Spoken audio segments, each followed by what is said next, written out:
ദൈവനാമത്തിന് മഹത്വം ഉണ്ടാകട്ടെ. AFUPCയുടെ നടത്തിവരുന്ന വചന പ്രഘോഷണ പരമ്പരയുടെ ഒരു പ്രാവശ്യം കൂടി നിങ്ങളോട് സന്ധിക്കുവാൻ ദൈവം നൽകിയ ഈ അവസരത്തിനായി ദൈവത്തെ സ്തുതിക്കുന്നു.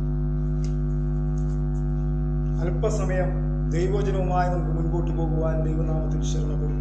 അതിനാധാരമായി തിരുവചനത്തിൽ നിന്ന് ഹോശേയുടെ പ്രവചനം 6-ാം അധ്യായം അതിൻ്റെ 11-ാം വാക്യത്തിൽ അതിൻ്റെ ആധാരമായി മുൻപോട്ട് നീങ്ങുവാൻ ആഗ്രഹിക്കുന്നു. അവിടെ എഴുതിയിരിക്കുന്ന ഇപ്രകാരമാണ്: യഹൂദേ, ഞാൻ എൻ്റെ ജനത്തിന്റെ സ്ഥിതി മാറ്റുമ്പോൾ നിനക്കും ഒരു കൊയ്ത്ത് വെച്ചിരിക്കും. യഹൂദ എന്ന പദത്തിന്റെ അർത്ഥം സ്തുതി എന്നാണ്. യഹൂദയെ കുറിച്ച് പഠിക്കുമ്പോൾ ബൈബിളിൽ കാണുന്നത് ഒന്ന് ഒരു വ്യക്തിയുടെ പേരാണ്, രണ്ട് ഒരു ഗോത്രത്തിന്റെ പേരാണ്. തിരുവചനത്തിന്റെ ആദ്യോടൊന്നും പരിശോധിക്കുമ്പോൾ ആദ്യ ഭാഗങ്ങൾ നമുക്ക് കാണുവാൻ സാധിക്കുന്നത് സ്തുതിക്കുന്നവൻ എവിടെയൊക്കെ കടന്നു പോയിട്ടുണ്ടോ അവന്റെ ജീവിതത്തിൽ വലിയ വിടുതലുകളും വലിയ ഉയർച്ചയും അവന്റെ ജീവിതത്തിൽ അനുഭവപ്പെട്ടതായി തിരുവചനത്തിൽ നാം പരിശോധിക്കുമ്പോൾ കാണുവാൻ സാധിക്കും. അതിന്റെ അടിസ്ഥാനത്തിൽ സ്തുതിക്കുന്നവന്റെ ജീവിതത്തിൽ ദൈവം കൊടുത്തിരിക്കുന്ന നന്മയെക്കുറിച്ചും സ്തുതിക്കാത്തവരുടെ ജീവിതത്തിൽ ദൈവം കൊടുത്തിരിക്കുന്ന ആ തിന്മയുടെ അവസ്ഥയെക്കുറിച്ചും ചില കാര്യങ്ങൾ മാത്രം ദൈവസന്നിധിയിൽ പറഞ്ഞുകൊണ്ട് ദൈവസന്നിധിയിലിരിക്കുവാൻ ആഗ്രഹിക്കുന്നു. അതിനാധാരമായി ചില വേദവാക്യങ്ങൾ ഞാൻ നോട്ട് ചെയ്യുവാൻ ആഗ്രഹിക്കുന്നു. ശമൂവേലിന്റെ രാജാക്കന്മാരുടെ പുസ്തകത്തിൽ ദാവീദ് രാജാവ് ഇസ്രായേലിന്റെ പെട്ടകം നഷ്ടപ്പെട്ട സമയത്ത് തിരിച്ചു കൊണ്ടുവരുവാൻ വേണ്ടി ശക്തമായ കാര്യങ്ങൾ ചെയ്തുകൊണ്ട് ഇസ്രായേലിന്റെ പെട്ടകം, ദൈവത്തിന്റെ പെട്ടകം തന്റെ രാജധാനിയിലേക്ക് കൊണ്ടുവരുവാൻ വേണ്ടി, തന്റെ രാജ്യത്തിലേക്ക് കൊണ്ടുവരുവാൻ വേണ്ടി ഫെലിസ്ത്യരുടെ കയ്യിൽ നിന്ന് പെട്ടകവുമായി കടന്നു വരുമ്പോൾ ദാവീദ് തന്റെ പഞ്ഞിനൂലങ്കി വസ്ത്രം ധരിച്ചുകൊണ്ട് ഈ ജനത്തിന്റെ മധ്യേ, പട്ടണത്തിന്റെ മധ്യേ ദൈവത്തെ പാടി ആരാധിക്കുവാനും സ്തുതിക്കുവാൻ ഇടയായിത്തീർന്നു. അവൻ കാട്ടിലായിരുന്ന സമയത്ത് അവൻ സ്തുതിച്ചു കൊണ്ടിരുന്നപ്പോൾ അവനെ ദൈവം കാട്ടിൽ നിന്ന് വിളിച്ച് വേർതിരിച്ച് അവന് രാജസ്ഥാനത്താക്കുവാൻ ഇടയായിത്തീർന്നു.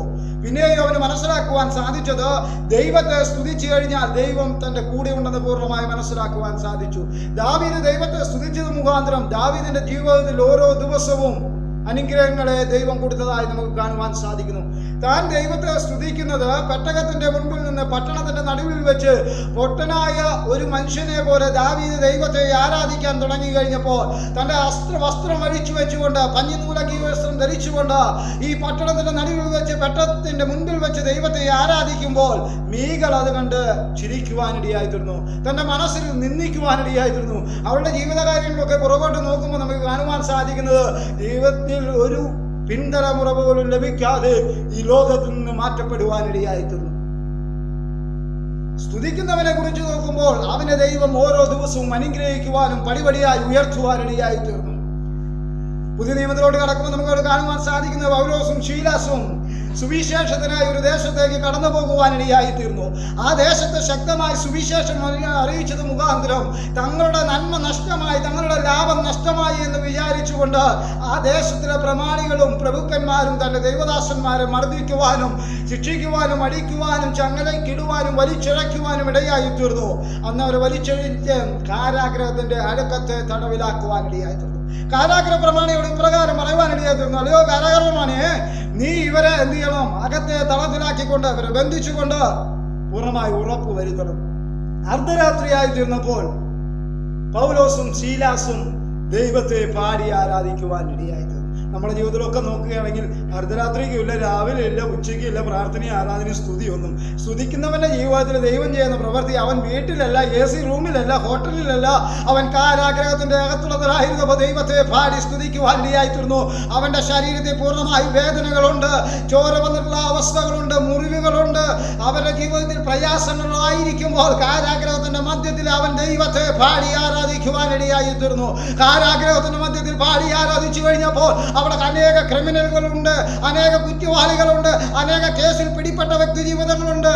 അവരുടെ മുൻപിലൊക്കെയും ചങ്ങലയിൽ കിടക്കുന്ന, ആമത്തിൽ കിടക്കുന്ന പൗലോസും ശീലാസും തങ്ങളെ വിടിപ്പിക്കുന്നവനായ ദൈവത്തെ പൂർണ്ണമായി ആരാധിച്ച് സ്തുതിച്ചു കഴിഞ്ഞപ്പോൾ കാരാഗ്രഹത്തിന്റെ അടിസ്ഥാനങ്ങൾ കുലുങ്ങുവാനിടയായിത്തീർന്നു.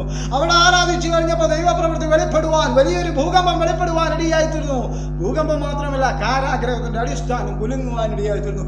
കാരാഗ്രഹത്തിന്റെ അടിസ്ഥാനം കുലുങ്ങിയപ്പോൾ ചങ്ങലകളൊക്കെ പൗലോസിന്റെ ശിലാസിന്റെ അല്ല, അവിടെ കാരാഗ്രഹത്തിൽ കിടക്കുന്ന എല്ലാ വ്യക്തികളുടെയും ചങ്ങലകൾ താനെ അഴിയുവാനിടയായി തീർന്നു. വാതിലുകൾ തുറക്കുവാനിടയായിത്തീർന്നു. കാരാഗ്രഹ പ്രമാണി ഉറക്കമുണർന്നു. ഓ യജമാന്മാരെ, ഞാൻ രക്ഷ പ്രാപിപ്പാൻ എന്തു ചെയ്യണമെന്ന് കാരാഗ്രഹ പ്രമാണി ഉറക്കമുണർന്ന് ചോദിക്കുകയാണ്. ഇവിടെ നിന്നുകൊണ്ട് നമ്മളൊരു മറ്റു ഭാഗത്തേക്ക് നാം ഒന്ന് ശ്രദ്ധയെ തിരിക്കണമേ. ഇവിടെ ആയിരിക്കുന്ന ഈ കാരാഗ്രഹ പ്രമാണി ഉറക്കമുണർന്ന് നോക്കുമ്പോൾ അവൻ എന്തില്ല, കണ്ണ് കാണുന്നില്ല. വെളിച്ചം ചോദിച്ചിട്ടാണ് അവൻ അകത്തേക്ക് കടന്നു വരുന്നത്. അവൻ തന്നെത്താൻ വാളൂരി അവനെ തന്നെ തീർക്കുവാൻ വേണ്ടി ശ്രമിച്ചു കഴിഞ്ഞപ്പോൾ പൗലോസും ശീലാസിനോട് ശീലാസും പ്രകാരം പറയുവാനിടയായിത്തീർന്നു, ഞങ്ങളെല്ലാവരും ഇവിടെ തന്നെ ഉണ്ട്, നിനക്കൊരു ദോഷവും നീ ചെയ്യരുത്. നാം ആയിരിക്കുന്നത് വ്യത്യസ്തമായ മണ്ഡലങ്ങൾ, ഓരോ കാരാഗ്രഹത്തിലാണ് നാം ഓരോരുത്തരും ആയിരിക്കുന്നത്. ഈ കാരാഗ്രഹത്തിലായിരിക്കുമ്പോൾ ദൈവം നമ്മെ ഏൽപ്പിച്ചിരിക്കുന്ന ഒരു ശുശ്രൂഷയുണ്ട്. ദൈവം നമ്മെ ആക്കി വെച്ചിരിക്കുന്ന ഈ ഭൂമിയിൽ ആക്കി വെച്ചിരിക്കുന്നത് ദൈവത്തെ സ്തുതിക്കുവാനും ആരാധിക്കുവാനും വേണ്ടിയാണ്.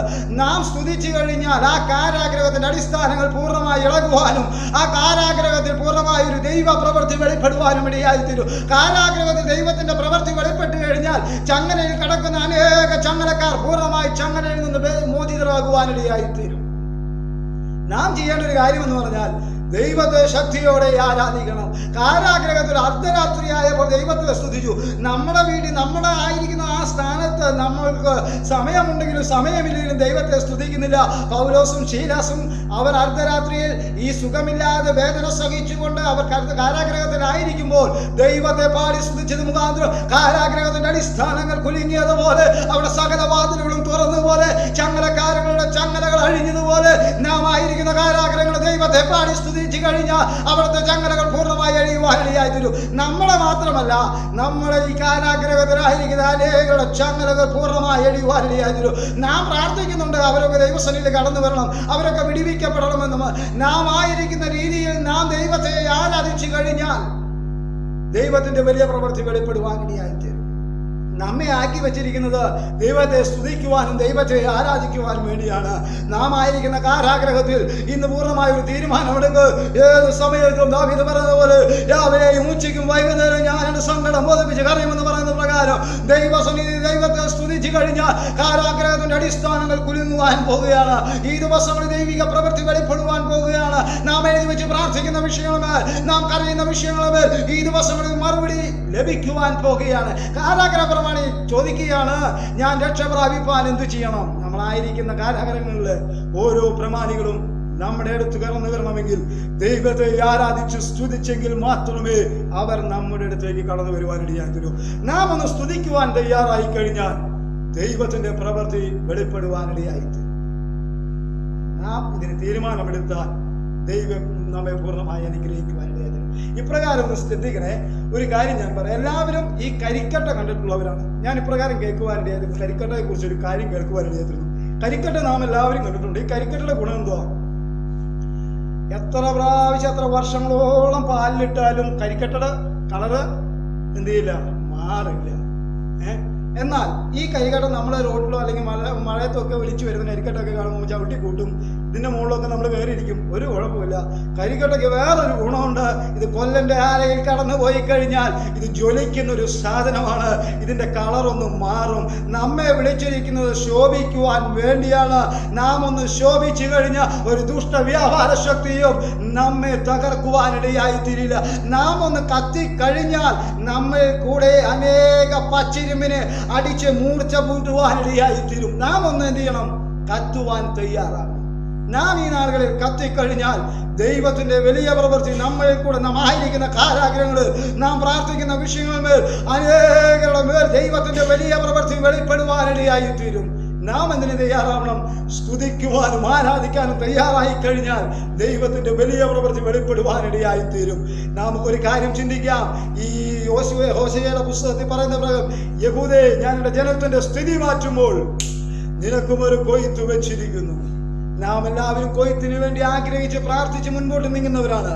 ഈ നാളുകളിൽ വലിയൊരു കൊയ്ത്ത് നമുക്ക് പ്രാപിച്ചെടുക്കണമെങ്കിൽ പൗലോസും ശീലാസും ചെയ്തതുപോലെ നാം പാടി സ്തുതിച്ചു കഴിഞ്ഞാൽ കാരാഗ്രഹം മൊത്തം നമ്മുടെ മുൻപിൽ മുട്ടുമടക്കുവാനിടയായിത്തീരും. അതിനുവേണ്ടി തുടർന്നുള്ള നാളുകളിൽ നമുക്ക് ഒരുങ്ങാം. നമുക്ക് പൂർണ്ണമായി ദൈവത്തെ ആരാധിക്കാം. അവൻ തന്നിരിക്കുന്ന സമയത്ത് പൂർണ്ണമായി അവന് വേണ്ടി നമുക്ക് നമ്മളെ തന്നെ ഒരുക്കാം. ഈ വചനങ്ങളാൽ ദൈവം നമ്മെ അനുഗ്രഹിക്കട്ടെ എന്ന് പറഞ്ഞുകൊണ്ട് തുടർന്ന് നമ്മളെ ബന്ധപ്പെടുവാൻ ഈ നമ്പർ കൂടി പറയുവാൻ ആഗ്രഹിക്കുന്നു. 9446620645. 9446620645. ദൈവം നിങ്ങളെ അനുഗ്രഹിക്കും.